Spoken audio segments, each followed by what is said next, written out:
T1에 있다고 하면은 예. 다들 이제 좀 어떤 것들이 있을까요? 페이커 사인 봐달라는 요구들이 가장 많았고요. 학생들로부터도 많이 이야기를 들었고 심지어 교수님들로부터도 이야기를 들은 적이 있습니다. 안녕하세요. 유기자의 알탭 유유한 기자입니다. 전력 분석관, 데이터의 중요성이 부각되면서 스포츠에서 영향력이 굉장히 높아진 직업인데요. e스포츠에도 전력 분석관이 있다는 사실 알고 계셨나요? 작년 아시안게임 때 울프 선수와 칸 선수 등이 전력 분석관으로 활동하기도 했는데요. e스포츠 전력 분석관, 도대체 어떤 직업인지 전문가를 만나서 한번 알아보겠습니다. 예, 안녕하십니까. 고려대학교 연구교수이자 젠지 e스포츠 연구실의 책임연구원 강지문이라고 합니다.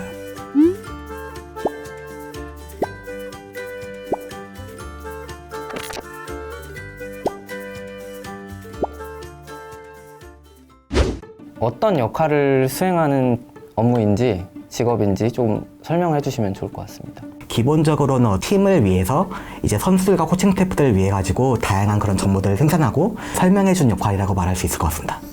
최대한 그런 좋은 요리를 만들 수 있도록 이제 좋은 재료를 만들어준 역할이라고 말할 수 있을 것 같고요. 크게 두 가지. 그 첫 번째로는 그 메타 분석이 있었고 두 번째로는 전략 분석이 있었습니다.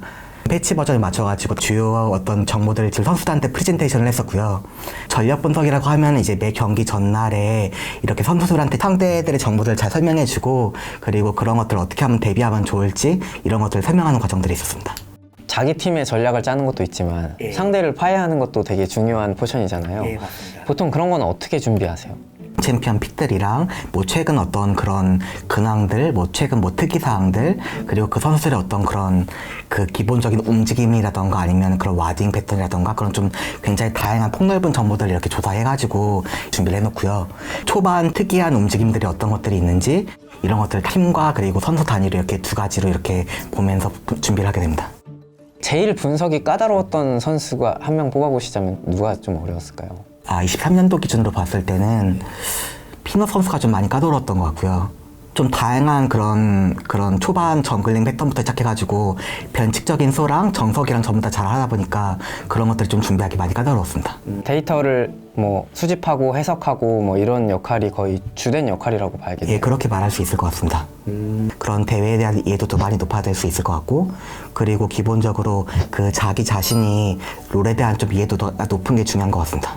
어떤 공부를 한 사람이 전력 분석관이 되기에 유리할 것 같다. 뭐 이런 점들이 있으면 설명을 해주시면 좋을 것 같아요. 일단 가장 기본이 되는 건 통계학인 것 같습니다. 데이터를 이제 보고 다룰 수 있어야 되기 때문에 이제 통계적인 지식이 가장 풍부한 사람들이 좋을 것 같고요. 많이 좋아하고 잘하고 잘 이해하고 있어야지 도움이 많이 되고 또 잘할 수 있게 되는 것 같습니다. 전력 분석관이 된 계기나 배경에 대해서도 좀 들어보고 싶어가지고요. 2019년도에 제가 그때 박사 마지막 연차였는데 그때 이제 막 실험 같은 것들을 하면서 이제 학교에서 밤을 샐 일들이 많았는데 그때 공략글들 많이 올렸어요. 랩실에서 이제 일은 안 하시고 예, 맞습니다. 예, 예. 실험이 좀 오래 좀 되는 실험이다 보니까 이제 그런 짬짬이 이제 시간을 내 가지고 이렇게 막 공략글을 올리고 했는데 그 LCK 스프링 시즌 중에 그 강동 감독님이 직접 연구실로 찾아오신 거예요, 새벽에. 또 여러 가지 그때 메타 챔피언들에 대해서 이야기를 나눴던 것 같고요. 그런 거 이야기 나눈 다음에 그때 직접 계약을 제의를 해주셨고 그때 그걸 승낙해가지고 이렇게 가게 됐습니다. 주전공은 혹시 그러면 박사는 화학공학을 했고요. 그리고 사실 포닥까지 이제 그 미국으로 갔었는데 이제 e스포츠가 너무 좋아가지고 완전 e스포츠로 오게 되었습니다. 되게 화학공학의 변절자시네요. 변절자라고 하긴 좀 그렇고 병행을 하는 과정에서 좀 많이 고민을 하다가 아무래도 좀 덕업일치라는 게 좋겠다 이렇게 마음을 먹게 돼가지고 이쪽으로 오게 되었습니다. 가장 기뻤던 순간은 혹시 좀 언제실까요? 가장 최근이었던 이제 23년도 롤드컵이었던 것 같습니다. 선수들이 우승 트로피를 들어 올린 다음에 이제 백스테이지에 왔을 때 선수들과 막 포옹을 했었습니다. 제가 선수들과 포옹을 한 적이 없었는데 그때가 처음이자 마지막이었는데 그때 그만큼 엄청 기뻤고 많이 기억이 남는 것 같습니다.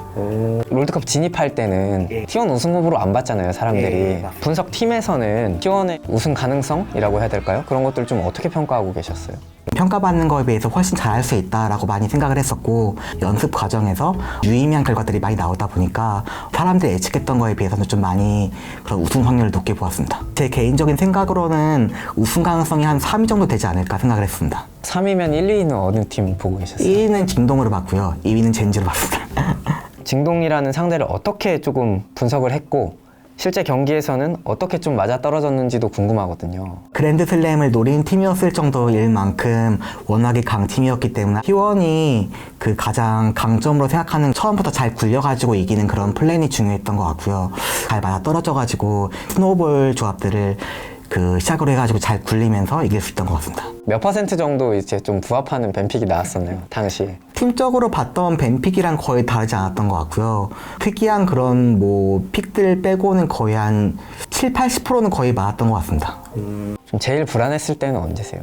3세트 때 이제 어떻게 보면 좀 유리한 찬스가 있었는데 징동이 잘 해가지고 또 팀이 실수한 것도 있고 해가지고 그런 것들이 맞물리면서 거의 역전 분위기로 가고 있었는데 그때가 좀 많이 쫄깃했던 것 같습니다.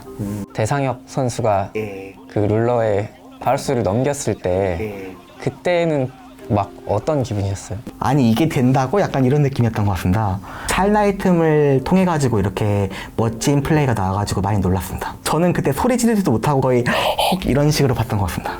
롤드컵 처음 딱 우승하는 순간에는 좀 마음은 어떠셨어요?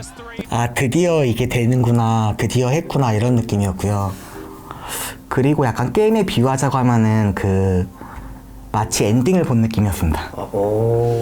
성과가 외부로 드러나는 직업은 전혀 아니잖아요. 왜냐면 직업이 있는지조차 사람들은 모르니까. 그래서 이런 점에 대해서 조금 아쉽다거나 조금 서운한 그런 기억, 좀 마음은 없으셨어요?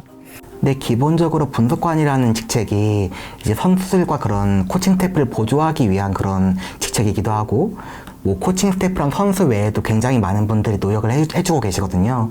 그래가지고 그런 분들과 함께 어떻게 보면 드러나지 않더라도 이렇게 팀이 우승하는 것만으로도 굉장히 기쁜 그런 상황인 것 같습니다. 앞으로 좀 미래 계획은 어떻게 되세요? 장단기로 좀 나눠서. e스포츠에서 어떤 그런 저의 그런 커리어만을 봤을 때 저는 지금 1회차 엔딩을 본 것 같습니다. 이제 2회차를 시작할 그런 시기인 것 같고요. 그 앞으로는 제가 e스포츠 관련된 연구들을 많이 진행할 예정입니다. 그래서 혹시 e스포츠 연구에 관심이 있으시면은 저한테 연락 주시면 감사할 것 같습니다. T1에 있다고 하면은 예. 다들 이제 좀 어떤 것들이 있을까요? 페이커 사인 봐달라는 요구들이 가장 많았고요. 학생들로부터도 많이 이야기를 들었고 심지어 교수님들로부터도 이야기를 들은 적이 있습니다. 동료 교수님들이면 예. 사실 선배도 있을 거 아니에요. 예. 그럼 어떻게 거절해요? 사실 제가 그렇게 따로 선수들한테 직접 사인을 받은 적이 없습니다. 그래가지고 그런 것들은 제가 힘들 것 같다고 항상 거절했습니다. 페이커 선수랑 T1에 2년 계신 거죠? 좀 페이커 선수와의 어떤 에피소드 같은 게 있나요? 8월 달에 이제 팀적으로도 많이 힘들고 페이커 선수도 이제 부상으로 많이 힘든 시기에 그때 제가 그 페이커 선수한테 책을 선물한 적이 있습니다. 그 너무 시끄러운 고독이라는 책인데 그 책을 어느 순간부터 계속 이렇게 보고 있더라고요. 그러더니 나중에 이제 어떤 광고를 찍는 그런 영상에 나왔을 때 이 책을 이제 이렇게 직접 이야기를 했어가지고 그런 게 좀 많이 기억에 남기도 하고요.